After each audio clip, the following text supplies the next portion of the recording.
Poor girl offers to help young millionaire with a difficult calculation. His response is unexpected. The alarm clock went off at 5:30 a.m. just like every other day. Ryan Blackwood no longer needed to hear it. His eyes were already open 5 minutes earlier, staring at the white ceiling of his bedroom. 15 seconds later, the automatic curtains opened, revealing the view of the still dark city, dotted with lights that never went out.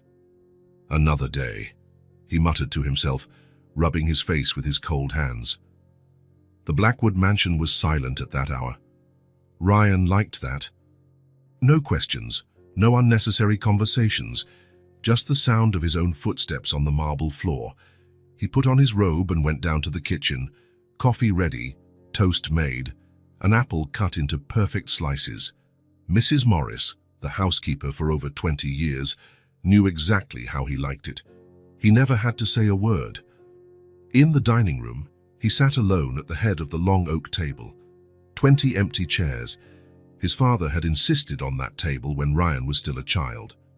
"One day you'll understand the value of having a place to seat important people," he had said. Years later, Ryan understood the value, but the chairs remained empty. As he ate, he reviewed the numbers on his tablet. Blackwood Industries had grown 12% in the last quarter. It wasn't enough. His father expected 15%. Ryan took the last sip of coffee and set the cup down on the table with a little more force than necessary. At 6:15 a.m., he was in the shower. Hot water, 7 minutes timed. At 6:30 a.m., he chose a grey suit from among 10 others that were practically identical. At 6:45 a.m., he got into the black Mercedes where Thomas, the chauffeur, was already waiting in silence. "Good morning, Mr. Ryan," Thomas said, looking in the rearview mirror. "Good morning, Thomas. Head office, please." Those were the only words exchanged during the entire drive. Ryan preferred to occupy his mind with the financial reports he needed to review that morning. Thomas already knew what to do: drive in silence, keep the temperature at 70 degrees, radio off. The car glided through the still quiet city streets. Through the window, Ryan watched ordinary people starting their days. A man opening a bakery, a woman walking a dog, sleepy teenagers waiting for the school bus. Simple lives. For a very brief second, he felt something like curiosity. What would it be like? He didn't finish the thought. The car was already entering the underground garage of the imposing glass and steel building that housed the headquarters of Blackwood Industries. "Return at 9 p.m., sir?" Thomas asked.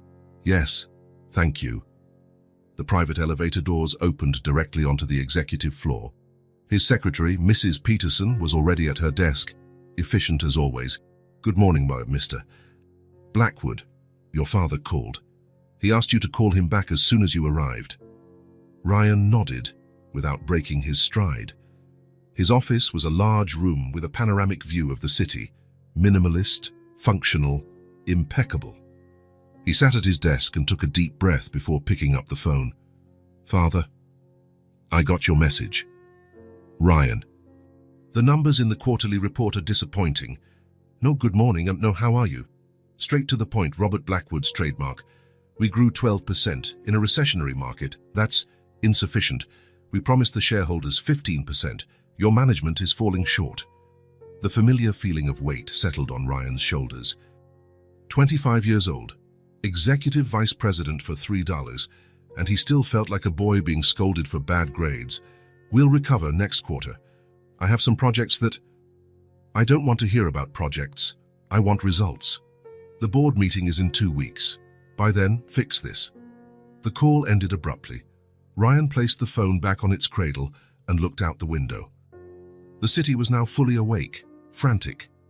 At 8 a.m., the team of directors began to arrive for the morning meeting. 10 men and 2 women, all with identical briefcases, all with carefully neutral expressions. Ryan watched them enter the meeting room through the glass walls. Subdued smiles, formal handshakes, no one was there for friendship. As he entered the room, the conversations died down. Ryan sat at the head of the table. "Good morning, everyone. Let's get straight to the point. The numbers are not good." The meeting lasted 2 hours. Spreadsheets, graphs, projections, each director defending their department. no one taking responsibility. Ryan listened more than he spoke, observing how they avoided his gaze when he mentioned cost cuts. I think it's clear what needs to be done. I want a complete action plan by tomorrow. No excuses. When everyone had left, Ryan remained in the empty room. In the reflection of the glass, he saw a young man in an impeccable suit with well-cut brown hair and an upright posture. A successful man by all standards. Why then did he feel this emptiness? At 1 p.m., Mrs. Peterson came in with a salad that Ryan hadn't ordered, but he ate it anyway while reviewing contracts. At 4 p.m., more meetings. At 7 p.m., a video conference with investors from Asia. Fake smiles, measured promises, carefully chosen words. When he finally left the building, the city was already showing its nocturnal side. Office lights still on, like his, people rushing home, to families, perhaps, to something more than empty walls. Thomas was waiting with the car. Straight home, sir. Yes, Thomas. The ride back was identical to the morning's. Same silence, same thoughts. Upon arriving at the mansion, the lights were already on, as if someone were waiting for him. But Ryan knew he would only find dinner prepared and put away, the house cleaned and tidied by hands he never saw.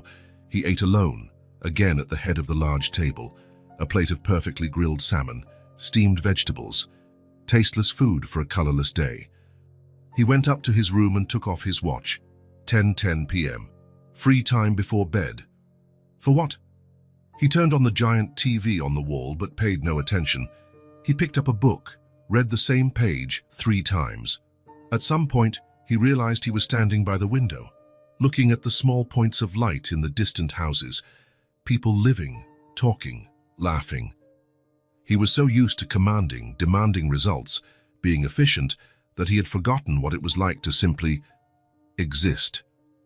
At 11 p.m., he lay down in the king-size bed. He set the alarm for 5:30 a.m. Tomorrow would be the same, and the day after, and the day after that. His last thought before falling asleep was a simple question he had never asked himself. Is this all there is? The kitchen of the Blackwood mansion came to life long before the rest of the house. At 4:30 in the morning, Martha Hayes was already turning on the lights, tying her white apron around her waist and starting to prepare her employer's breakfast. Emily, sweetie, don't forget your coat, it's chilly outside. Little Emily, only 5 years old, rubbed her light-colored eyes as she settled into a kitchen chair. Her blonde hair, still messy from sleep, fell over her face in rebellious strands. Mommy, can I take my notebook today? Martha smiled at her daughter as she beat the eggs for Mr. Ryan's omelette. So of course you can, but remember what I always say. Emily finished the sentence, mimicking her mother's serious tone. Don't bother Mr. Ryan, sweetie. He has a lot of work to do. They both laughed. It was almost a morning ritual between them. Martha had been working at the Blackwood mansion for 6 years, ever since her husband had left them. The pay was good, and Mr. Ryan allowed Emily to stay on the property while her mother worked. It was either that or pay for a babysitter who would consume half of what she earned. Emily jumped from her chair and ran to her backpack, a faded blue bag she carried with the care of a treasure. From inside, she pulled out a hardcover notebook with worn edges and yellowed pages, a gift she had found in the public library's discard pile. Look, Mummy, I found a new way to do that math problem. Martha glanced over her shoulder, seeing her daughter's neat handwriting and a series of numbers and symbols she didn't fully understand. Emily had a way with numbers that surprised her. She never had to teach the girl to count or do simple sums. She just learned by observing, asking, exploring. You're so smart. Now put that away and eat your cereal. We need to be quiet when Mr. Ryan comes down. The kitchen was Martha's domain, but the rest of the house belonged to the silence her employer demanded. Emily knew this. From a very young age, she had learned to move like a shadow through the mansion's corridors, to speak in whispers, to exist without being noticed. At 5:30, Mr. Ryan's alarm would go off. At 5:45, he would come down for breakfast. Martha finished the final touches while Emily, already fed, sat in the corner of the pantry with her notebook. It was her favorite hiding spot, close to her mother but out of sight. Through the crack in the door, Emily watched. She saw Mr. Ryan come in every day, sit alone, eat without haste and without pleasure. He seemed so sad, not a crying kind of sad, but a not smiling kind of sad. Emily couldn't remember ever seeing her boss truly smile, not like her mother smiled. "Why does he never smile, Mommy?" she asked once after Ryan had left. "Some people carry burdens we can't see, sweetie. Mr. Ryan has a lot of responsibilities." Emily didn't quite understand what responsibilities were, but she imagined them as heavy packages on the shoulders of the always serious man. After breakfast, the mansion would be empty. Mr. Ryan would go to his office in the city, and the two of them had more freedom to move around. Martha cleaned the upstairs rooms, while Emily followed her, sometimes helping with small tasks, sometimes just watching. "Mommy, what's in that room?" she asked, pointing to an always closed door at the end of the hallway. "That's Mr. Ryan's office. We never go in there without permission." But Emily's curiosity was greater than the rules. One day, when her mother was busy with the laundry, the girl approached the mysterious door. It was just ajar. She looked both ways and, with her heart pounding, pushed it open a few inches. The office was a large room, with shelves full of books and a large desk by the window. What caught Emily's attention most were the papers scattered on the desk, sheets upon sheets covered in numbers, graphs, and symbols that seemed to dance before her eyes. She couldn't resist. She tiptoed in and approached the desk. Her blue eyes sparkled at this new world. She pulled up one of the chairs and climbed on it to get a better look. They were calculations, lots of them, some similar to the ones she did in her notebook, others more complicated. Careful not to mess anything up, Emily leafed through the papers, trying to understand the numbers. Without realizing it, she picked up a pencil and began to make notes in the margin of one of the documents. The symbols made sense to her, as if they were telling a story only she could read. "Emily, what are you doing in here?" Her mother's frightened voice brought her back to reality. Martha was at the door, her eyes wide. "I'm sorry, Mommy. I just wanted to see... Get out of there right now. If Mr. Ryan finds out..." Emily quickly got down from the chair, but in her haste, she dropped the pencil on the floor. The sound seemed to echo through the empty room. "I was just looking at the numbers. They're beautiful." Martha took a deep breath, trying to calm down. She checked that everything was in its place and pulled her daughter by the hand. "Never come in here again without permission. Do you understand? Mr. Ryan doesn't like people touching his things." That night, in her small room at the back of the mansion, Emily opened her old notebook. She drew from memory the symbols she had seen in the office and tried to reproduce some of the calculations. She didn't fully understand what they meant, but there was something about them that fascinated her. In the following weeks, Emily became even more observant. When Mr. Ryan brought work home, she would watch him from the hallway, seeing how he frowned at certain papers, how he sighed when something didn't work out. Once, she found a crumpled piece of paper in the hallway trash can. She smoothed it out carefully and discovered more numbers, crossed out forcefully. She hid it in her notebook, and that night tried to understand what had gone wrong in those calculations. Emily began to create her own system. In her notebook, she divided the pages into sections: Mr. Ryan's problems, my problems, and ideas. The last part was her favorite. There, she invented math problems for herself, created patterns, and made drawings with numbers. "You and that notebook," Martha would say, ruffling her daughter's hair. "One of these days I'll think you prefer numbers to people." But that wasn't true. Emily loved people. She loved observing them, understanding them. And in her child's mind, Mr. Ryan was the most interesting puzzle in the mansion, a man who lived surrounded by wealth but seemed poorer than anyone she knew. "Mommy," she asked one night, as Martha tucked her into bed, "do you think Mr. Ryan has any friends?" Martha paused for a moment, considering the question. "I think he has business associates, partners." "That's not the same as friends," Emily concluded, hugging her notebook. "No, sweetie, it's not the same thing." Emily closed her eyes, imagining a world where the numbers in her notebook could somehow help that sad man find friends. Maybe, she thought before falling asleep, she could be his friend. But then she remembered her mother's words, which echoed in her mind. Don't bother Mr. Ryan, sweetie. He has a lot of work to do. The week started worse than usual for Ryan. The board meeting was approaching, and his father increased the pressure with every call. The numbers weren't adding up, and the finance department seemed unable to find the flaw in the projections. Let's review this one more time, Ryan said on the phone. I need these calculations corrected by the end of the day. No exceptions. He hung up with more force than necessary and rubbed his temples. For the first time in years, he decided to bring work home. He no longer trusted his team to solve the problem, and the hours at the office weren't being enough. That afternoon, upon arriving at the mansion, he ignored his usual ritual. He didn't change clothes, didn't have dinner. He went straight to his private office, carrying a heavy briefcase and his laptop. Good evening, Mr. Ryan, Martha greeted, surprised to see him home so early. Would you like me to serve dinner? No, thank you, Martha. I don't want to be disturbed. The office door closed with a click, and Martha sighed. She knew that tone. She went back to the kitchen, where Emily was quietly coloring in a math book she had found at a church sale. Mr. Ryan is home, Martha commented. He seems worried. Let's be very quiet, okay? Emily nodded, but her eyes sparkled with curiosity. It was rare to see her boss home at this hour.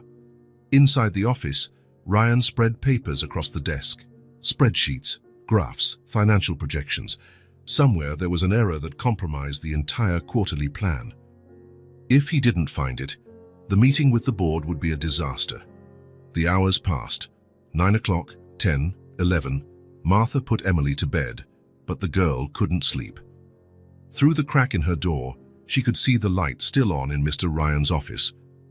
It was past midnight when Emily, in her star-patterned pajamas and her inseparable notebook under her arm, walked silently down the hallway. The mansion was dark and quiet. Her mother was already asleep, exhausted from the long day's work.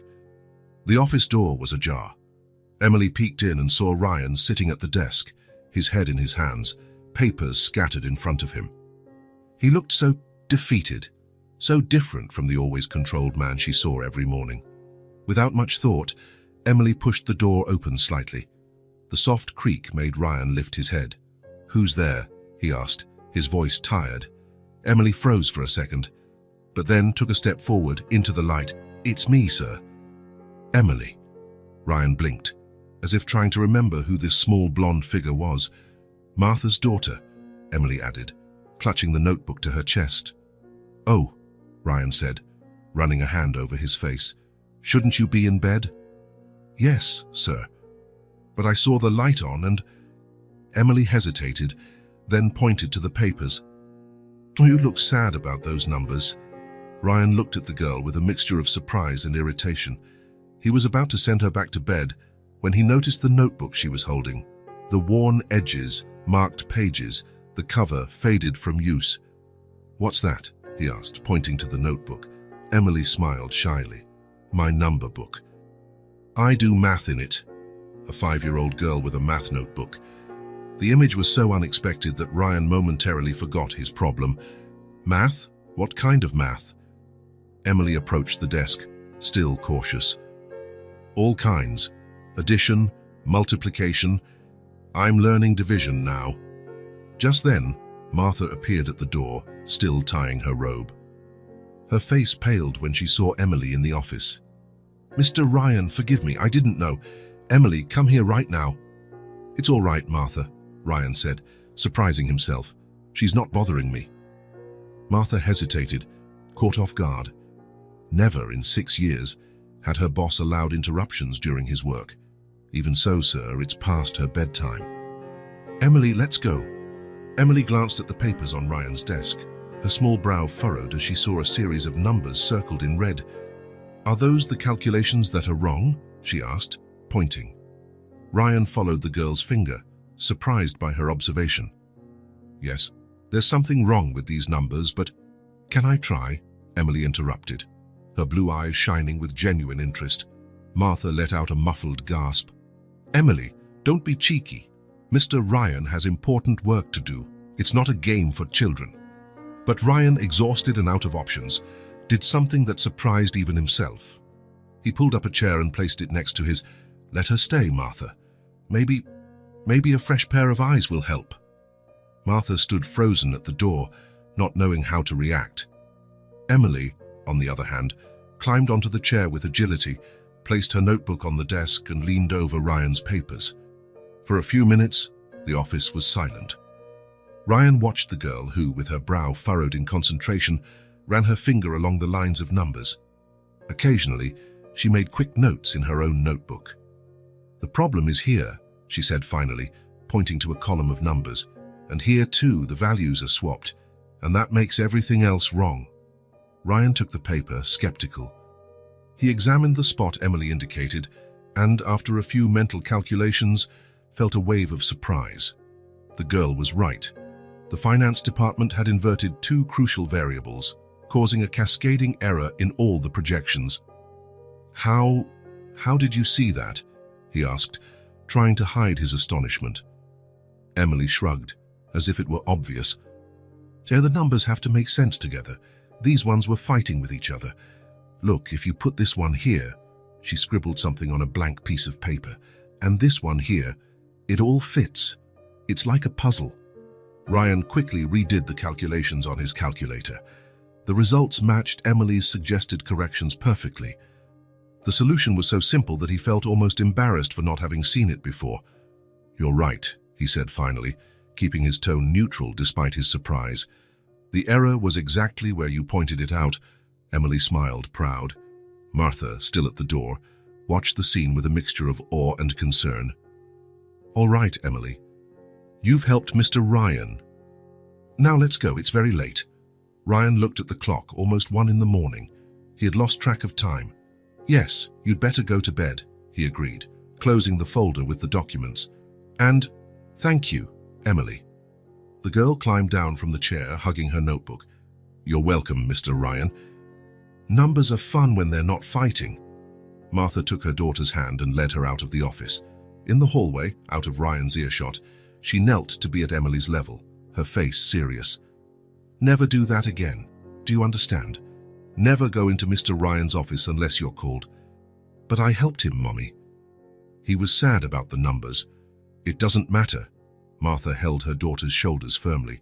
"We are not to bother our employer. Our job is to be invisible in this house.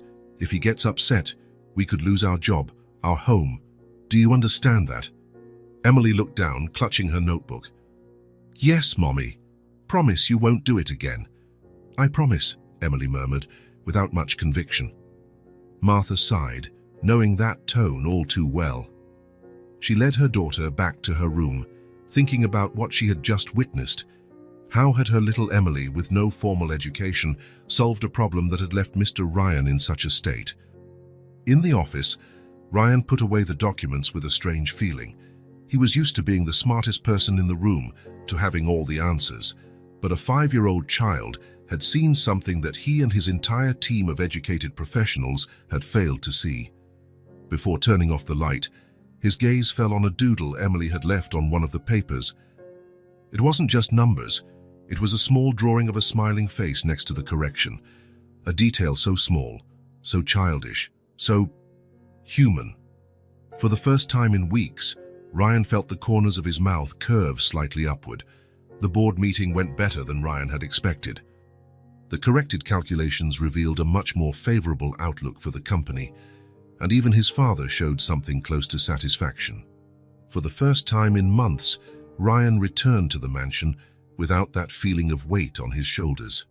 "Good afternoon, Mr. Ryan," Martha greeted, surprised to see him arrive earlier than usual. "How did something happen?" "No, Martha, the meeting ended early, that's all." Ryan hung his coat on the coat rack by the entrance. He hesitated for a moment, then added, "Is Emily around?" Martha almost dropped the dishcloth she was holding. "Emily? Yes, sir, she's in the laundry room folding some towels." Ryan nodded and headed to his room. Martha stood in the same spot, a confused expression on her face. In 6 years, her boss had never asked about her daughter. That evening, during dinner, Ryan ate without rushing. Normally, he avoided any unnecessary conversation with the staff. But today, he did something different. "Martha, the food is especially good today." "Thank you, sir." Martha replied, pouring him more water. Her hands trembled slightly. Your daughter? Does she attend a school? Martha set down the water pitcher, surprised by the question. Not regularly, sir. We can't afford a private school. And the local public school. She hesitated. It's not a good place. I teach her what I can at home. Ryan nodded without commenting. He finished his meal in silence, but his thoughts were far away. He remembered the ease with which little Emily had identified the error in his calculations, the sparkle in her eyes when she talked about numbers.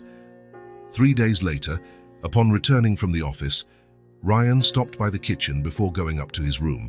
Martha, I'll be working from home tomorrow. I'll need some help with a few spreadsheets. Could your daughter assist me for an hour? Martha was speechless for a few seconds. Emily, sir, but she's only 5 years old. I'm aware. But she has a natural talent with numbers. It would be helpful. Martha opened and closed her mouth several times before managing to reply, If you think she can help, of course. The next morning, Emily was more dressed up than usual. Martha had combed her blonde hair into a neat braid and dressed her in her best blue dress. Before taking her to Ryan's office, she knelt before her daughter. Remember, Emily, only answer what he asks. Don't talk too much, don't interrupt him. And when he says you're finished, thank him politely and leave. Emily nodded solemnly, hugging her worn notebook. Yes, Mommy? Martha knocked on the office door and, after hearing Ryan's voice, opened it. Emily entered with small, hesitant steps, her eyes lowered. Good morning, Mr. Ryan, she said in a low voice. Ryan looked up from his papers and gestured to the chair in front of his desk. Good morning, Emily. Please, have a seat. Martha lingered at the door for a moment, watching her daughter climb onto the chair that was too big for her. After a discreet nod from Ryan, she left, leaving the door ajar. The first few minutes were awkward. Ryan showed Emily some simple spreadsheets, asking her to check if the numbers were correct. The girl worked in silence, focused, only pointing out occasional small errors. This should be 437, not 473, she said, pointing to a cell on the spreadsheet. Ryan checked and nodded. It was a simple typo, but one that many adults would have missed. How did you learn math, Emily? He finally asked. The girl looked up, surprised by the question. By myself, sir, with books. What books? Emily hesitated, then opened her old notebook. Between the pages were newspaper clippings, loose sheets from textbooks, and exercises copied by hand. These, I find them at the library, sometimes in the school's trash when we walk by. Ryan picked up one of the clippings. It was an intermediate-level math logic problem, with careful notes in the margins made by Emily herself. And you understand all this? Emily shrugged. Not all of it, but I keep trying until I do. What followed was an hour of conversation more fluid than Ryan had expected. Emily, sensing his genuine interest, began to speak more freely about how she discovered patterns in numbers, how she created her own problems in her notebook. It's like the numbers tell stories, she explained, her blue eyes shining. When they're arranged the right way, they make sense. When they're not, it's like a confusing story. Ryan listened with growing attention. There was something in the way this child described mathematics that reminded him of his own long-forgotten passion for numbers. Before they became just tools for profit and competition, I think I know what you mean, he commented, surprising himself with the sincerity in his voice. When Martha returned to get Emily, she found something she never expected to see. Her daughter sitting comfortably in the chair, excitedly explaining something to Ryan, who was listening with genuine interest. Pardon me, Mr. Ryan, it's been over an hour. Ryan looked at the clock, surprised. Indeed, I didn't notice the time fly. He turned to Emily. Thank you for your help, Emily. It was enlightening. Emily climbed down from the chair with a smile. You're welcome, Mr. Ryan. It was fun. In the following days, a new routine was established in the Blackwood mansion. Ryan began to work from home at least twice a week, and on each of those occasions, he asked for Emily's help for a few hours. The sessions, initially focused only on checking numbers, soon turned into something more. As Emily went, what do you think of this chart? Ryan would ask, showing her a presentation he was preparing. "The colors are pretty, but it's hard to understand what the numbers mean," she would reply, with the direct honesty of children.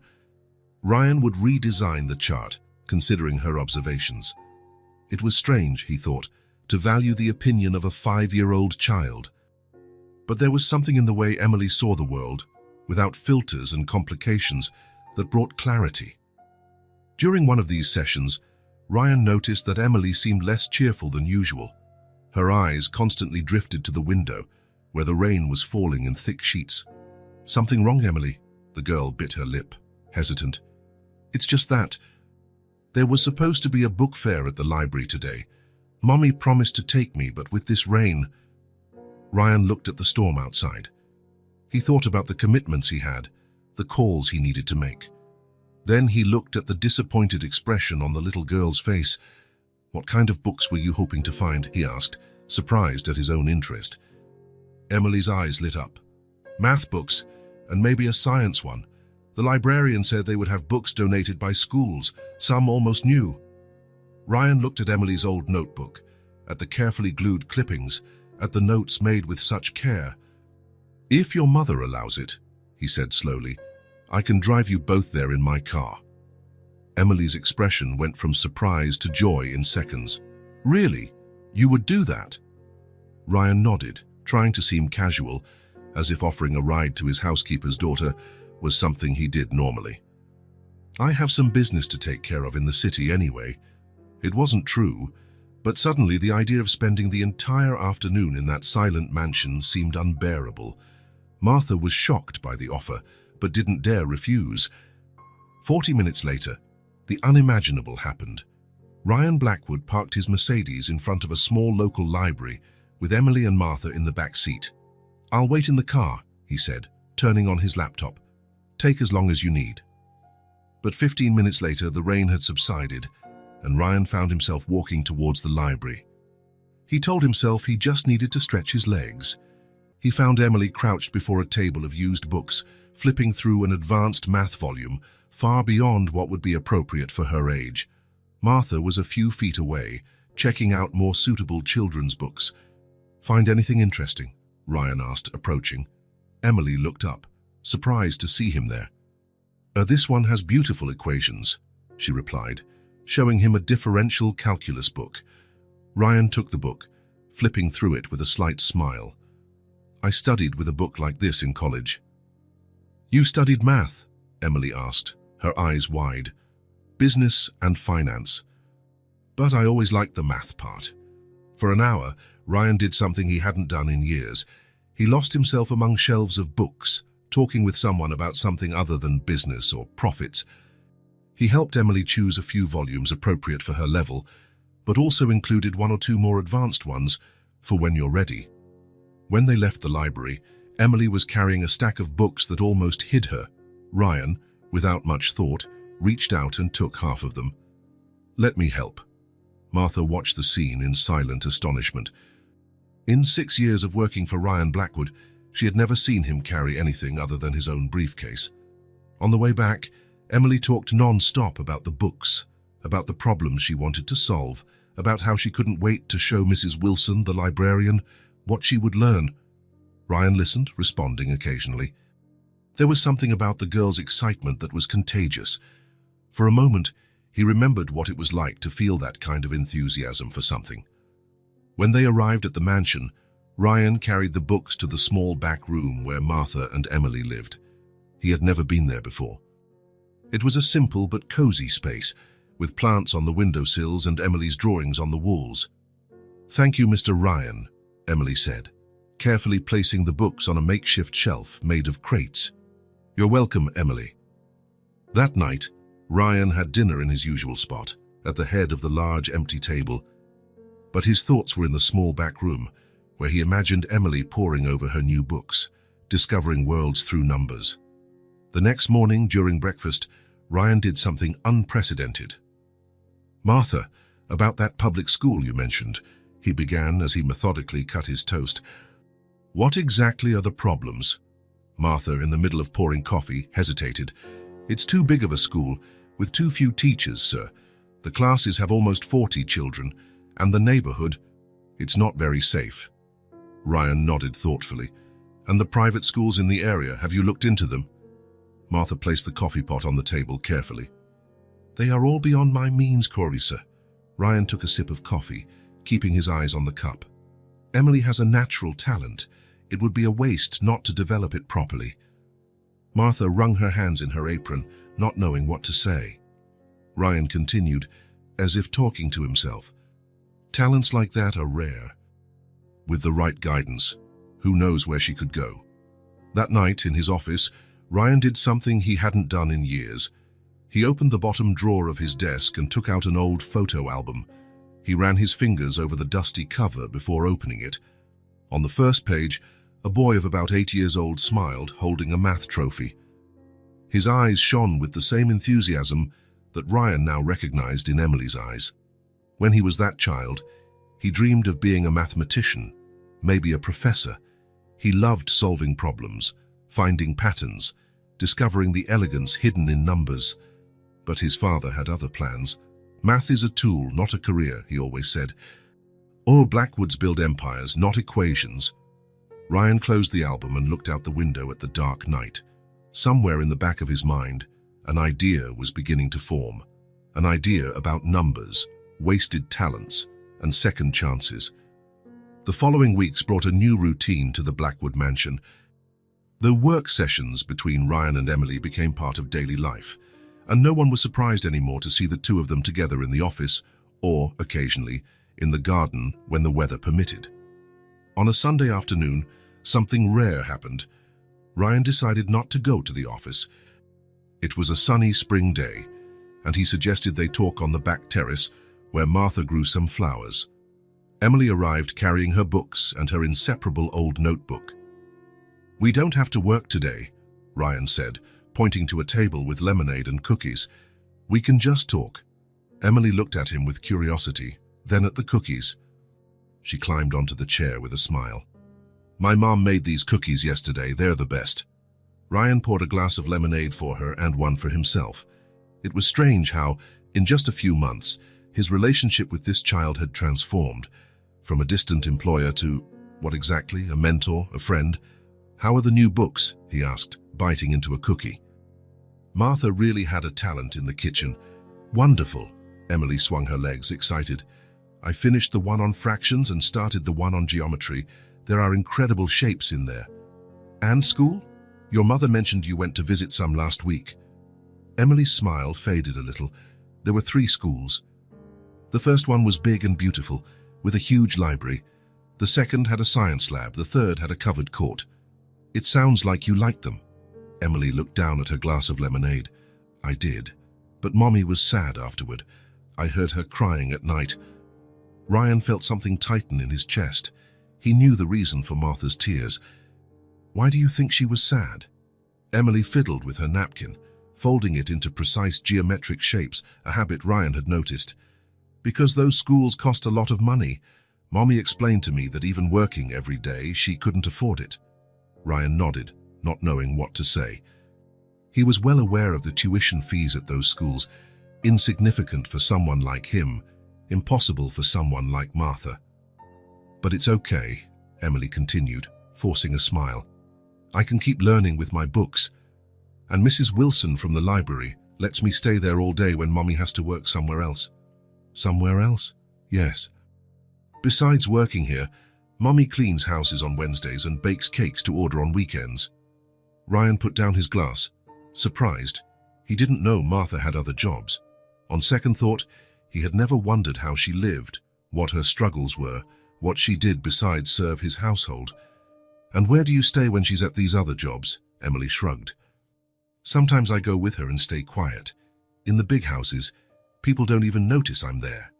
Other times I stay at the library or with Mrs. Patel from the corner store.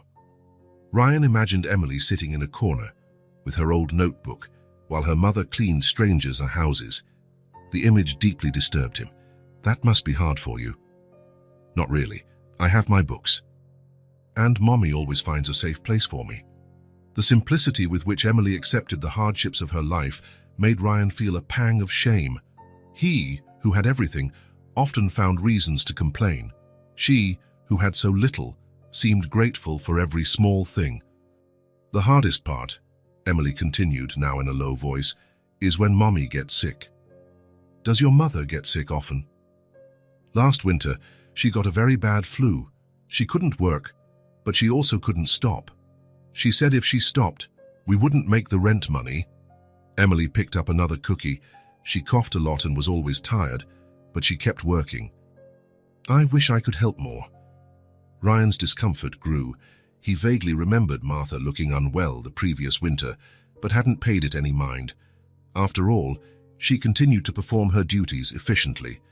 It had never occurred to him to ask if she was okay. And your father, does he help you? Emily's face grew serious. I don't have a father. I mean, I do have Toy, but he left when I was a baby. Mommy says he wasn't ready to have a family. Ryan nodded, not knowing what to say. His own family had its problems. A demanding and distant father, an absent mother who preferred traveling through Europe to spending time at home, but he had never lacked anything material. He never had to worry about the next rent payment or if there would be enough food. But we're okay, Emily added, with a surprising maturity for a 5-year-old. Mommy says we're a small but strong team. Your mother seems like an incredible person. She's the best person in the world, Emily declared with conviction. She works so hard so I can have nice things. Do you know what she told me once? What? That all the extra money she makes goes into my future box. It's a little blue box where she keeps coins and bills for my education. Emily smiled. I show her all the math I learn to prove the money is being well spent. Ryan felt a lump in his throat. He thought of his own future, carefully planned since before his birth. Elite university, a position in the company, an ascending career, all guaranteed by the Blackwood name and the family fortune. And what do you want to be when you grow up, Emily? The girl's blue eyes shone. A famous mathematician. I want to solve problems that no one can solve. Or maybe a scientist. Or a math teacher, to teach other kids. Those are admirable goals. And you, sir, did you always want to work with numbers? The innocent question caught Ryan by surprise. No one had asked him about his desires for so long that he had almost forgotten what it was like to have them. Actually, when I was about your age, I wanted to be a mathematician too. I loved solving complex problems. And why didn't you? Ryan looked towards the horizon beyond the property wall. My family had other plans for me. My father's company needed a successor. But couldn't you be both? A mathematician who also takes care of the company? Ryan smiled at the simplicity of the child's logic. We don't always get to choose our path, Emily. Sometimes other people choose for us. That sounds sad, Emily commented, frowning. Mommy always says I can be whatever I want, as long as I work hard for it. Your mother is wise. They sat in silence for a few moments, Ryan lost in thoughts of untrodden paths, Emily drawing geometric figures in the condensation on her glass. Mr. Orion, she said finally, you're a rich person, aren't you? The direct question surprised him again. Yes, I suppose so. And does being rich make you happy? Ryan faced the child before him, disconcerted by the simplicity and depth of the question. No one had ever asked him that. I don't know, he answered honestly. I've never known any other reality. I think, Emily said slowly, that being rich must be good because you can buy new books and you don't have to worry about the rent. But it also seems lonely. This house is so big and you're always alone. The words hit Ryan like a punch to the gut. That was it exactly. His life was materially complete and emotionally empty. He had everything and at the same time nothing. You're very observant, Emily. Mommy says I talk too much, she laughed. Sorry if I was nosy. You weren't. In fact, it's refreshing. People usually aren't so honest with me. Emily tilted her head, curious. Why? Lying isn't nice. In the adult world, especially in business, people often say what they think you want to hear, not what they really think. That sounds confusing, Emily concluded, finishing her glass of lemonade. Just then, Martha appeared on the terrace. Emily, time for your bath. Sorry to interrupt, Mr. Ryan. No problem, Martha. Oh, we were just talking. Can I come back after my bath? Emily asked hopefully. Ryan looked at his watch. He had a video conference in an hour, reports to review, emails to answer. His normal life was calling him back. Maybe another day, Emily. I have some commitments now. The sparkle in the girl's eyes dimmed a little, but she smiled anyway. Okay. Thanks for the lemonade and cookies. As Emily walked away, hand in hand with her mother, Ryan felt a strange sense of loss, as if something important was slipping through his fingers. Later, while waiting for the video conference to begin, Ryan found himself thinking about the future box that Martha kept for Emily. How many coins would it take to pay for a proper education? How many cakes would Martha have to sell on weekends? The inequality of the situation bothered him more and more. It wasn't just an abstract issue now. It had a face, a voice, an old notebook full of carefully written numbers. After the video conference, Ryan walked to his bedroom window. From there, he could see the small extension of the house where Martha and Emily lived. A light was still on, despite the late hour. He imagined Martha working on a cake order while Emily slept. The next morning, during breakfast, Ryan observed Martha with new eyes. He noticed the small lines of fatigue around her eyes, the way she moved with efficiency, but also with a visible weight on her shoulders. Martha, I'd like to talk to you after breakfast, if possible. The woman paused in the middle of pouring coffee, clearly surprised. Of course, sir. Did I do something wrong? No, not at all. I just want to discuss some adjustments to the house routine. An hour later, Martha timidly entered Ryan's office. He indicated a chair in front of him, an invitation he had never extended before. Martha, you've been working for my family for 6 years, correct? Yes, sir. Since Emily was a few weeks old. And besides this job, I understand you clean other houses and bake cakes to order. Martha blushed slightly. Did Emily mention that? I hope you don't mind, sir. It has never interfered with my duties here and... Ryan raised a hand, gently interrupting her. I'm not bothered, Martha. I'm impressed.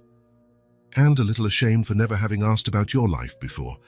Martha remained silent, clearly uncomfortable with the direction of the conversation. Emily also mentioned that you visited some schools recently. Yes, sir. I want her to have the best possible opportunities. And those schools, were they suitable for her? Martha hesitated before answering. They are excellent institutions. Emily was fascinated with all of them. But unfortunately, they are out of your financial reach, Ryan completed. Yes, for now, but I'm still saving. In a few years, maybe... Ryan twirled a pen between his fingers, thoughtful. And what if you didn't have to wait a few years? Martha looked at him, confused. I don't understand, sir. Ryan took a deep breath. The idea that had been forming in his mind over the last few days was finally taking concrete shape. Martha, your daughter has an exceptional talent, a talent that shouldn't have to wait a few years to be properly developed. Are you offering to help? Martha's voice was almost a whisper. I'm considering that possibility, yes. But first, I need to better understand the situation. How much is the tuition for the school you consider ideal for Emily? Martha mentioned a figure that, for Ryan, was the equivalent of a dinner at a fine restaurant. For her, it represented weeks of hard work. And besides the tuition, what other costs are involved? Supplies, transportation, uniforms?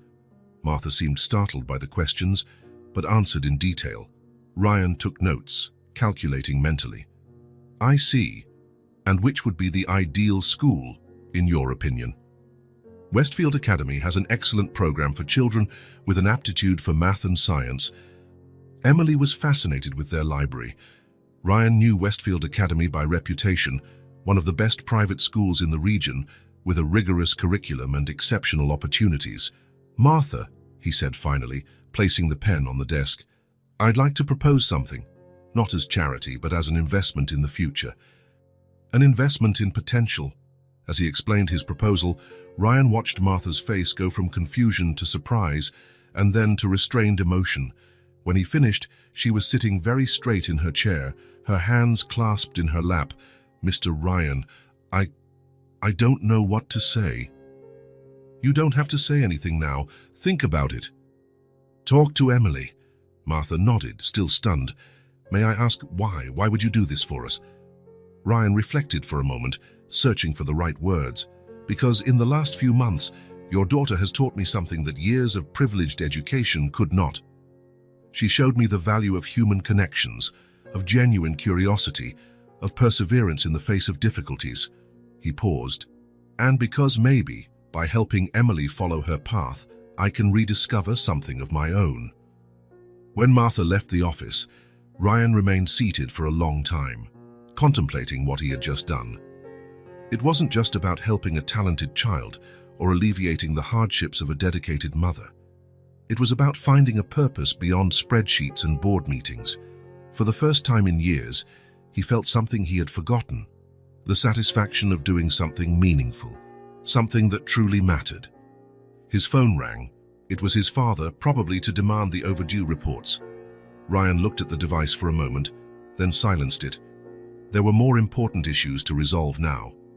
The news of Emily's enrollment at Westfield Academy spread quickly among the mansion's staff. Some were genuinely happy for the girl. Others wondered about their employer's true intentions. Martha, for her part, alternated between immense gratitude and quiet concern about the future. Ryan had just returned from a visit to the school with Martha and Emily, where they finalized the enrollment for the upcoming semester. The smile on the little girl's face as she received her first school uniform was etched in his memory. It was an expression of pure joy that he rarely saw in his business world. Upon entering the mansion, Ryan was surprised by Thomas, the chauffeur. "Mr. Ryan, your father arrived about an hour ago. He's in the main office." Ryan felt his stomach sink. Robert Blackwood rarely visited the mansion without notice, and when he did, it was never for pleasant reasons. "Thank you, Thomas." Adjusting his tie and taking a deep breath, Ryan headed to the office. His father was sitting in the leather armchair, flipping through some company documents with a frown. At 63, Robert Blackwood maintained the imposing posture and severe gaze that intimidated executives far more experienced than Ryan. "Father, I didn't know you were coming today." Robert looked up, his eyes cold and analytical. "Clearly, I tried to reach you 3 times this morning. Where were you?" Ryan placed his briefcase on the desk. "I had an important appointment. More important than the meeting with the Japanese investors you missed yesterday." The accusatory tone left no doubt. His father already knew. "I sent Anderson in my place. He's more familiar with the Asian market expansion project. Anderson is a subordinate, not the vice president of the company." Robert closed the folder with a sharp movement. "By the way, your subordinate casually mentioned you've been absent several afternoons in recent weeks." Something about unavoidable personal commitments. Ryan stood firm, holding his father's gaze. "I'm rearranging some priorities." Robert let out a dry, humorless laugh. "Rearranging priorities? Is that what you call spending your time with the housekeeper's daughter?" So that was it. Somehow his father had found out about Emily. "How did you know about that?" "I'm the president of Blackwood Industries, Ryan. Do you really think I don't know what's going on in my successor's life?" Robert stood up, walking to the window. School enrollments, buying supplies, visits to libraries, all very domestic. Not the behavior I expect from the future leader of a business empire. Ryan felt the familiar tension build in his shoulders. All his life, he had tried to meet his father's expectations, to be the perfect son, the ideal successor. Now, for the first time, there was something he was not willing to sacrifice for that approval. "Emily is an exceptional child. She has a natural talent for math that—" "I'm not interested," Robert interrupted sharply. "There are thousands of talented children in the world. It's not your responsibility to take care of them. Your responsibility is to the company, to the family legacy. I am not neglecting my responsibilities. Aren't you?" Robert picked up a folder from the desk and threw it at Ryan. "Last month's numbers say otherwise. A 3% drop in productivity in your department. 2 acquisition opportunities lost because you weren't available for the initial negotiations." Ryan opened the folder, examining the reports. The numbers were there, undeniable. These are normal market fluctuations, nothing alarming. To you, perhaps. To me, they are signs that you're losing focus. Robert approached, stopping a few steps from Ryan. "You are wasting time with this girl. Focus on the company, that's what matters. The coldness in his father's words was familiar, but for the first time, instead of submission, it provoked an unexpected resistance in Ryan. And what if I believe there are other things that matter besides the company? Robert's face hardened. That kind of sentimentalism didn't build the Blackwood Empire. We didn't get where we are with charity and good deeds. Maybe that's exactly why we need to change. Robert studied his son for a long moment, as if trying to recognize him. This girl is making you soft, Ryan. She's distracting you from what really matters. Or maybe she's reminding me of what really matters, Ryan retorted, surprising himself with the firmness in his voice. There's more to life than quarterly balance sheets, father. Cheap philosophy. Robert grabbed his coat hanging on the chair. I hope you get over this phase quickly. The company needs a strong leader, not a weekend philanthropist. I can be both. No, you can't. Eventually, you'll have to choose. Robert walked to the door, then stopped and turned. By the way, I cancelled your involvement with the girls' school.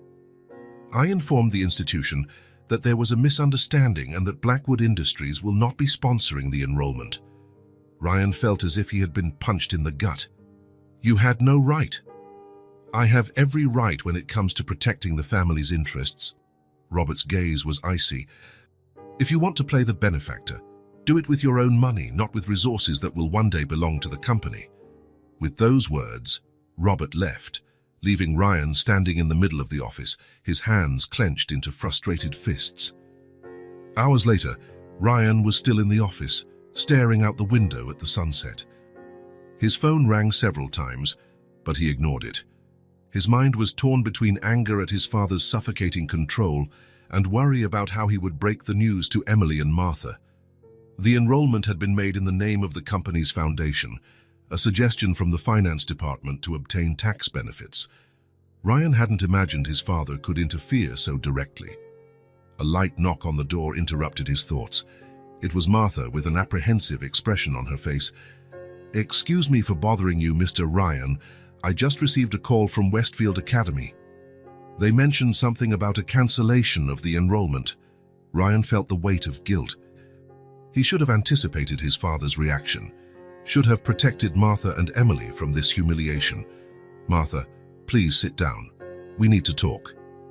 As he explained the situation, Ryan watched the woman's face go from confusion to disappointment, and finally to resignation, the expression of someone who was used to seeing opportunities slip away. I understand, sir. I thank you for the intention anyway, she said at last with dignity. Don't worry, Emily will be fine. No, she won't. Ryan stood up, a new determination forming within him.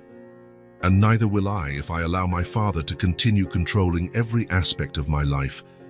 Martha looked at him, surprised by the vehemence in his voice. What do you intend to do, sir? Ryan walked to his desk and took out his personal checkbook, something he rarely used, preferring corporate cards for virtually all expenses. I'm going to do what I should have done from the beginning. Use my own resources, not the company's. As he filled out the check for the full amount of the school's annual tuition, Ryan felt a strange sense of freedom. It was a small act of rebellion, insignificant to his personal wealth, but symbolically powerful. Martha, tomorrow we will go to Westfield Academy again. And this time no one will be able to interfere.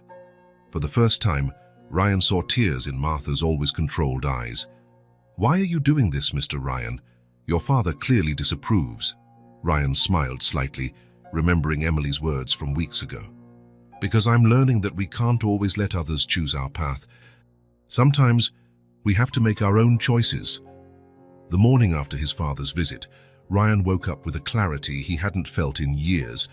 The sleepless night, filled with reflections on his past and future, had crystallized a resolution in his heart. He would no longer be just a passive observer of life, an executor of others' plans. It was time to act on his own convictions. After breakfast, he asked Thomas to get the car ready. To the office, sir, the chauffeur asked, following the usual routine. No, Thomas, to Westfield Academy, and after that, we'll need to visit a few stores. During the drive, Ryan made several calls. The first was to his personal lawyer, not the company's. He instructed him to prepare documents that would ensure the independence of his philanthropic actions from corporate interference. The second call was to his bank manager, requesting the opening of a specific account for Emily's educational expenses with scheduled deposits for the next 10 years. "I want it to be shielded from any external interference," he explained. "Even if I change my mind in the future, the resources will remain available for her education." The third call was the most difficult. To his assistant at the office, "I will be out today. Cancel all my appointments." "But sir, the meeting with the finance department, reschedule." "Urgent personal matter." As he hung up, he noticed Thomas's surprised look in the rearview mirror. In 6 years, Ryan had never cancelled a day of work for personal reasons. At Westfield Academy, Principal Elaine Parker received him with a cautious expression. The unusual situation from the previous day, a corporate sponsorship suddenly cancelled, had clearly left her apprehensive. "Mr. Blackwood, I must confess I'm a bit confused by recent events." Ryan got straight to the point. "There was a misunderstanding. Mrs. Parker, Emily Hayes's enrollment should not have been tied to the Blackwood Foundation. That was my mistake." He opened his briefcase and took out an envelope. "I would like to pay the full annual tuition with my personal funds. Furthermore, I have established an educational fund that will guarantee the continuation of Emily's studies for at least 10 years, regardless of any future circumstances." The principal examined the documents, visibly impressed by the meticulousness of the arrangements. "This is extraordinarily generous, Mr. Blackwood. May I ask what your relationship is with the Hayes family?" Ryan hesitated, realizing he didn't have a simple answer. What was Emily to him? A protégé? A friend? A reminder of what he himself could have been if he had followed another path? "Emily is an exceptional child who deserves the best opportunities," he finally replied. "Joyce and I am in a position to provide them." Mrs. Parker nodded, not pressing the matter. "Well, considering these guarantees, we would be delighted to welcome Emily for the upcoming semester. Our teaching staff is already eager to work with her, especially after seeing her preliminary aptitude tests. Her mathematical ability is truly remarkable for a 5-year-old. Ryan felt an inexplicable wave of pride. "When can she start?" "The semester officially begins in 3 weeks, but we can arrange for an early integration so she can get accustomed to the environment before formal classes begin." "Excellent. I would also like to discuss the matter of daily transportation." Upon leaving the school an hour later, Ryan had a complete plan. Not only was Emily's education guaranteed, but also her daily transport, school supplies, uniforms, and access to extracurricular activities. Nothing would be left to chance. The next stop was a large bookstore in the city center. Ryan had never been inside before. He usually had his assistants buy the books he needed. Walking among the shelves, personally choosing titles for Emily, brought a strangely intimate satisfaction. He selected math books appropriate for her age, but also books on science, history, art, and children's literature. He wanted her to have a broad education, not just a technical one. When he reached the checkout, the clerk's eyes widened at the stack of more than 30 volumes. "A gift for a special child?" he asked, as he scanned the barcodes. "Yes," Ryan replied, surprised by the ease of the answer. "Very special." The last stop was at a school supply store. Ryan had never bought a notebook or a backpack for himself. Those things simply appeared when needed, provided by efficient assistants. Now, faced with the variety of options, he felt almost lost. "Can I help you, sir?" a saleswoman offered. "I need, well, everything, really, for a 5-year-old girl who is starting at a new school." The saleswoman smiled. "The first day of school is always special. Your daughter must be very excited." Ryan didn't correct the misunderstanding. There was something comforting in the saleswoman's assumption, as if, for a brief moment, he could imagine a life different from his own. An hour later, the trunk of the Mercedes was full. Thomas, always discreet, asked no questions about the radical change in his boss's routine, merely helping with the packages. "Home, sir." "Yes, Thomas, home." During the drive, Ryan mentally rehearsed how he would break the news to Martha and Emily. He wanted to do it the right way, without embarrassing them or making them feel they owed him anything. This was not an act of charity in his mind, but an investment, not only in Emily's future, but also in his own personal redemption. Upon arriving at the mansion, he asked Martha and Emily to meet him in the living room, a rarely used room, except for formal receptions. While he waited, he arranged some of the gifts on the coffee table, saving others for gradual reveals in the coming days. He didn't want to overwhelm them with everything at once. Martha entered first, with Emily close behind, clutching her inseparable old notebook. Both looked apprehensive. "Mr. Ryan, you wanted to see us?" Martha asked. Casting a curious glance at the packages on the table, Ryan gestured to the sofa. "Please, have a seat. I have news." Emily climbed onto the sofa, her blue eyes fixed on the colorful packages. Martha remained tense, as if expecting another disappointment.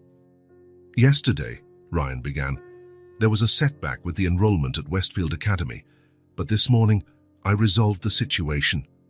Martha's eyes widened. "You resolved it?" "Yes. Emily is officially enrolled. She can start attending the school on an adjustment basis next week, if you agree." Emily looked at her mother, then at Ryan, not fully understanding what was happening. "I'm going to the school with the stars on the ceiling," she asked, referring to the planetarium they had seen during their visit. "Yes, Emily?" "The school with the stars on the ceiling." Ryan picked up one of the packages and handed it to her. "This is just the beginning." With hesitant fingers, Emily opened the wrapping, revealing a navy blue backpack with silver details, the colors of Westfield Academy. Inside, there was a matching pencil case and the first of many books. "Is it for me?" she asked, her voice small with surprise. "All for you, for your new beginning." Martha covered her mouth with her hand, her eyes welling up. Emily ran her fingers over the fabric of the backpack, as if touching something too precious to be real. "Mommy always said that one day I would go to a real school," she murmured. "But I thought it would be when I was big." Ryan sat in the armchair across from them, leaning forward to be closer. "Emily, remember when you told me you wanted to be a mathematician or a scientist or a teacher when you grew up?" She nodded. "This is the first step in that direction. Westfield Academy has excellent teachers, labs, a library. Everything you need to develop your talent." Martha finally found her voice. "Mr. Ryan, I don't know how to thank you. After yesterday, I thought..." "Yesterday was a mistake, Martha. My mistake, for not doing things the right way from the start." Ryan addressed Emily again. "There's only one condition." Emily hugged the backpack to her chest, suddenly apprehensive. "What condition? That you promise to always do your best? Not to please me or the teachers or anyone else, but because that's how we honor our talents." The little girl frowned, considering his words seriously. "I promise," she said finally. "I'm going to do math so hard that no one will believe I was the one who solved it." Ryan smiled. "I'm sure you will." In the hours that followed, he explained to Martha all the arrangements he had made. The protected educational fund, the daily transportation service, the extra tutoring classes if they were needed. He had thought of every detail to ensure that nothing, not even his own father, could interfere with Emily's educational future. "This is very generous, Mr. Ryan," Martha said, when they were finally alone after Emily had gone to show her new treasures to Mrs. Morris, the housekeeper. "I'm afraid we can never repay you." "I don't expect repayment, Martha. In fact, if we were to calculate debts, I'm probably the one who is indebted." "You, sir." "How so?" Ryan looked out at the courtyard through the window, where Emily was showing her new backpack to Thomas, who smiled with genuine kindness at the little girl. "Emily reminded me of things I had forgotten. About purpose, about making a difference in someone's life, about looking beyond the numbers on a spreadsheet." In the days that followed, the Blackwood mansion witnessed a subtle but profound transformation. Ryan began to work more from home, telling the office he was implementing a new remote management system. In reality, he wanted to be present to oversee the preparations for the start of Emily's school life. He took her personally to see the school before classes began. He walked with her through the hallways, introduced her to the teachers, showed her the library where she could spend hours exploring new knowledge. "It's so big," Emily whispered, clutching Ryan's hand as they entered the main auditorium. "What if I get lost?" "You won't get lost," he assured her. "And if you do, there will always be someone to help. Besides, you're too smart to stay lost for long." On the first official day of school, Ryan surprised everyone by announcing that he would take Emily personally. "That's not necessary, sir," Martha protested. "The transportation service you hired is excellent." "I know. But some moments are too important to be delegated, don't you think?" During the drive, Emily was unusually quiet, clutching the strap of her new backpack. "Are you nervous?" Ryan asked.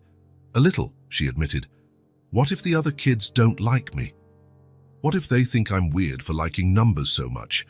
Ryan smiled, recognizing in those words the same fears he had had in his childhood. "Being different isn't a bad thing, Emily. It's what makes you special, and I'm sure you'll find friends who will appreciate that." When they arrived at the school, Ryan walked her to the classroom entrance. He crouched down to be at her level. "Remember, be brave, be curious, and above all, be yourself." Emily nodded solemnly, then, on an impulse, gave him a quick hug before running into the classroom. Ryan stood in the hallway for a moment, feeling the warmth of that small hug. At the end of that first day, it was Martha who picked Emily up. But the next morning, the little girl arrived early in the mansion's kitchen, where Ryan was having his coffee. "Mr. Ryan, I have to tell you about yesterday." For nearly 20 minutes, Emily talked non-stop about her teacher, her new classmates, the science class where they saw an experiment with magnets, and how surprised she was when the math teacher gave her more advanced problems than the other students. "And there's a girl named Lily, who also likes numbers. Not as much as me, but she has a pencil case with equations drawn on it that's really cool." Ryan listened, answering the occasional questions, laughing at the little girl's sharp observations. For the first time in years, he wasn't worried about time, pending meetings or overdue reports. He was simply present, absorbing Emily's contagious joy. "It sounds like it was an excellent first day," he commented when she finally paused for breath. "It was the best day of my life," Emily declared with the absolute certainty that only children possess. "Thank you, Mr. Ryan." The simplicity of the gratitude hit him with unexpected force. It wasn't the elaborate words of executives after a profitable deal, or the calculated compliments of subordinates seeking favors. It was just the sincere joy of a child whose world had just expanded enormously. "You're welcome, Emily," he replied, surprised by the emotion in his own voice. "You're very welcome." The months passed quickly. Autumn gave way to winter, and winter to spring. With the changing seasons, other transformations, more subtle but equally profound, were taking place in the Blackwood mansion and among its inhabitants. Emily flourished at Westfield Academy. Her mathematical skills, once confined to the pages of an old notebook, now had space to fully develop. The school reports that arrived regularly highlighted not only her exceptional talent with numbers, but also her insatiable curiosity, her kindness to classmates, and her determination in the face of challenges. Martha had also changed. With her daughter's education secured and a significant raise in her salary, another discreet initiative by Ryan, she had given up her extra jobs. The shadows of fatigue under her eyes had disappeared, replaced by a renewed glow. Occasionally, Ryan would hear her humming as she worked, something unthinkable months ago, but the most profound change, perhaps, had occurred in Ryan himself. In his office at the company, a photograph now occupied space on his desk, Emily smiling on her first day of school next to a visibly proud Ryan. When his father saw it during an unexpected visit, he limited himself to a disapproving look followed by an icy silence. Ryan didn't care. His father's silence was preferable to the constant criticism, and anyway, Ryan's priorities had changed. He remained competent in his work, perhaps even more so than before, but now he operated with a new sense of purpose. The spreadsheets and charts were no longer just abstract numbers chasing ever-increasing profits. They represented people, lives, possibilities. Just as Emily had humanized mathematics for him, Her influence had humanized business for Ryan. On a particularly pleasant Saturday afternoon, Ryan cancelled a game of golf with company executives, something that would have been unthinkable 6 months earlier. Instead, he was sitting on a bench in the mansion's garden, watching Emily, who, a few feet away, was drawing geometric shapes with colored chalk on the stone path. "Look, Mr. Ryan, it's a fractal," she exclaimed, pointing to an intricate pattern of triangles within triangles. Mrs. Wilson showed us in advanced math class. "They go on forever, getting smaller and smaller." Ryan smiled, admiring not just the drawing, but Emily's genuine enthusiasm. Now, 6 years old, she had grown a few inches, and her blonde hair was longer, tied back in a neat braid. But her light-colored eyes maintained the same curious sparkle that had captivated him from the beginning. "It's impressive, Emily. You've understood the concept perfectly." She dropped the chalk and came to sit next to him on the bench, her legs dangling, not reaching the ground. Mrs. Wilson said, "I'll be able to participate in the older students' science fair. I'm going to do a project on mathematical patterns in nature. I'm sure it will be the best project at the fair." Emily tilted her head, thoughtful. "I don't know. Lucy is doing one about volcanoes that erupt with real lava. It's hard to compete with lava." Ryan laughed, surprised at how easily he did it now. Before Emily, laughter was rare in his life, reserved for social occasions where it was more of a formality than a genuine expression of joy. "You know, Emily, I think you're right.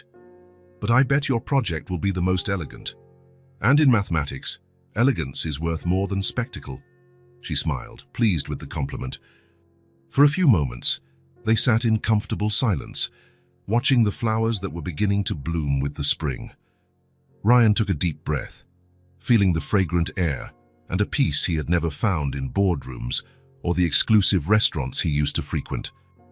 "Emily," he said finally, "do you remember that night, almost a year ago, when you came into my office and helped me with that complicated calculation?" The girl nodded. "Yes, I remember. Mommy was mad at me afterward." "I was thinking about that recently. Do you know what I realized?" "What?" Ryan looked up at the clear sky, then back at Emily. "That calculation was the best problem I ever solved in my life." Emily frowned, confused. "But I solved it, not you." "Exactly," Ryan smiled. "It was the best problem because I wasn't the one who solved it. You were." Understanding slowly dawned on the girl's face, followed by a smile. "Because we became friends after that." "Yes. And because that moment changed many things." Ryan paused, searching for simple words to express complex feelings. "Before that night, I lived a different life, full of things, but empty of meaning." Emily nodded seriously, as if she perfectly understood what he meant, although Ryan suspected the true depth would only be clear to her years later. "You seemed sad that night," she commented. "You smile more now. You noticed that, did you?" "Everyone noticed. Thomas told Mrs. Morris that you even said good morning to the gardener the other day, and Mommy said you seem less—" What was the word? She frowned, trying to remember. "Less reserved." Ryan laughed again. "I think that's a fair description. I was quite reserved, or maybe just lost." A bird landed near them, pecking at something on the ground. Emily watched it in silence for a moment before asking, "And are you found now?" The simplicity of the question hit Ryan full force. That was it exactly. He had found himself, not in the corporate hallways or the professional achievements his father valued so much, but in the unexpected relationship with this little girl and in the rediscovery of his own humanity. "Yes, Emily, I think I'm found now." She smiled, satisfied, as if she had solved another complex math problem. Then, without warning, she took Ryan's hand and squeezed it lightly. "I'm glad we solved that problem together." The moment was silent but full of meaning. Ryan felt an emotion he couldn't name, something between gratitude, protection, and a deep sense of purpose. In his world of precise terms and exact definitions, there was no word for what he felt. Maybe, he thought, Some emotions simply couldn't be calculated or categorized. "Me too, Emily," he finally replied. "Me too." The silence that followed was comfortable, filled with that intimacy that only exists when words become unnecessary. In the distance, Martha watched the scene from the kitchen window, a soft smile on her lips. If someone had told her a year ago that her little Emily would be able to completely transform the serious and distant Mr. Blackwood, she would have laughed in disbelief. Now, she saw this transformation as a small daily miracle. Ryan glanced at his watch, a habit he had never completely abandoned, but not with the anxiety of before. Time was no longer his enemy, a resource to be optimized at all costs. It was just a measure, a context for moments like this. "What do you think about visiting the planetarium tomorrow?" he asked. "I heard they have a new exhibit on mathematics and astronomy." Emily's eyes lit up. "Can we really?" Lucy said she went there with her parents and saw how comets follow paths that can be calculated with equations. Then it settled. Tomorrow, it's you, me, and the stars. Emily jumped off the bench, excited, and ran to tell her mother. Ryan watched her go, her small body overflowing with energy and possibilities. He thought of all the doors that were opening for her now, all the opportunities her talent deserved. But he also thought about the doors she had opened for him. Doors that led not to boardrooms or luxurious offices, but to a different kind of wealth. The wealth of genuine human connections, of purpose, of meaning. Ryan leaned back on the bench, feeling the spring sun warm his face. The Blackwood mansion, once so silent and sterile, now seemed to vibrate with life. And for the first time in years, Ryan felt truly a part of it, not as an owner or an employer, but as a person who had finally learned to value something beyond material success. That calculation, on an ordinary work night, had truly been the best equation of his life, not for the numbers Emily had solved, but for what that moment had unleashed in both of them. A human equation whose result was far greater than the sum of its parts. The Blackwood Industries board meeting was tense. Robert Blackwood, sitting at the head of the table, watched with disapproval as his son presented the project that had occupied the last 3 months of his life. The Blackwood Foundation for Exceptional Talents is not just a philanthropic arm, Ryan explained, with a confidence that surprised even the oldest board members. It is an investment in the future of our company and our community. The slides showed a comprehensive program, scholarships for talented low-income youth, mentorship programs, paid internships, research labs open to the community, a complete restructuring of the company's social responsibility policy, which until then had been limited to one-off donations to popular causes. "And how much will this cost the shareholders?" Robert asked, his sharp voice breaking the silence that followed the presentation. Ryan held his gaze firmly. 5% of the annual profit. An investment that, according to our projections, will return in quality of workforce, innovation, and corporate image over the next 10 years. 5% is money thrown away, Robert retorted. Shareholders expect profit maximization, not charity. Ryan smiled slightly. It's not charity, Father. It's long-term vision. Something you always taught me to value. The reference to Robert's own words caught the old businessman off guard. There were quiet chuckles around the table. Furthermore, Ryan continued, moving to the next slide, I have already implemented a pilot program over the last 3 months with my own resources. The results are promising. The images showed young people in labs, modern classrooms, mentoring sessions. In the center of one of the photos, almost imperceptible if one didn't know where to look, was Emily, now almost 7, explaining a theorem to other children in a math workshop. The board will have the final say, naturally, Ryan concluded. But I believe this is the moment for Blackwood Industries to redefine what it means to be a leading company in the 21st century. To Robert's surprise, the board voted unanimously in favor of the project. At the end of the meeting, several directors approached Ryan, not only to congratulate him on the initiative, but to share personal stories, a brilliant nephew unable to afford college, an underserved community near the factory, memories of their own struggles to get an education. Ryan listened with genuine attention, taking notes of names, promising to look into cases, establishing human connections that went beyond immediate business interests. This was a different Ryan from the cold, calculating executive everyone knew, a man who now looked people in the eye when he spoke, who asked about families, who remembered personal details. Robert watched from a distance, his face an impenetrable mask. When everyone had left, he approached his son. "I don't recognize you anymore," he said, without preamble. Ryan put his documents back in his briefcase. "I would say I'm recognizing myself for the first time, Father. That girl really changed you." It wasn't a question, but a statement. The first time Robert had openly acknowledged Emily's influence. "Emily reminded me of something important," Ryan replied, "that behind every number on our spreadsheets, there are people. And that the true value of our work is not just in the profits we generate, but in the impact we have." Robert shook his head, caught between irritation and a reluctant admiration. "You were always stubborn, just like your mother." Ryan smiled. Coming from his father, that was almost a compliment. "Thank you for the vote of confidence today. I know you could have blocked the project." Robert adjusted his tie, uncomfortable with the moment of vulnerability. "The board seems to trust your vision. We'll see if the results justify this enthusiasm." It was the closest to an approval Ryan could expect. The changes weren't limited to the company. In the Blackwood mansion, a quiet revolution was taking place. The staff, once treated as efficient, invisible cogs, now received substantial benefits: full health insurance, education funds for their children, significant raises, more flexible hours.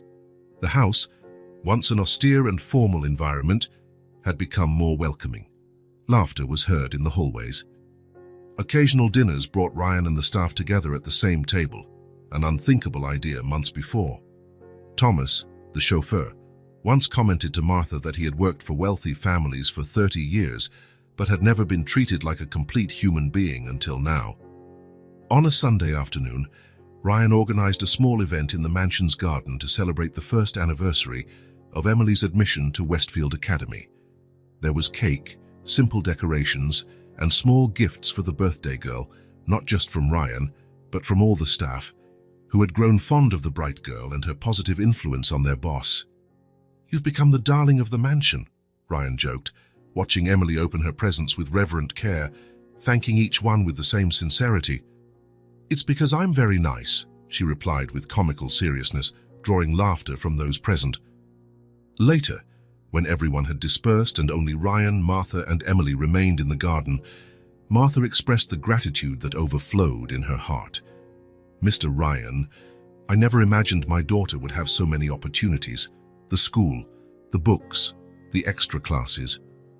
And now this foundation that will help other children like her." Ryan watched Emily, who was running across the lawn chasing butterflies, her light blue dress fluttering in the wind. "You know, Martha, I often say that I helped Emily find her path, but the truth is she helped me find mine." Martha smiled, understanding perfectly. "She has that effect on people." "She always has." Ryan nodded thoughtfully. "Sometimes I wonder who really helped whom." Martha's answer came without hesitation. "I think it was a bit of both, wasn't it?" "The best relationships usually are," Ryan agreed. "Emily says we're like a balanced equation. Both sides are equal but composed of different elements." Martha laughed. Her and her math analogies. Watching Emily, now lying on the grass contemplating the clouds, Ryan felt a quiet certainty. The journey that had begun with a simple calculation on a work night would continue for many years. Emily would grow, develop her potential, perhaps become the brilliant mathematician she dreamed of being. And he would be there, not just as a benefactor or mentor, but as someone whose own life had been recalculated and redirected by the encounter with that extraordinary child. Ryan Blackwood, the cold and distant executive, had disappeared. In his place was a complete man, still efficient and focused, but now guided by values deeper than mere material success. A man who had finally understood that true wealth is not measured in dollars or stocks, but in the ability to make a difference in the lives of others. A new man. If this story touched your heart, Subscribe to the channel and turn on notifications so you don't miss the next ones. Leave a like because it helps this story get recommended to more people. See you in the next story.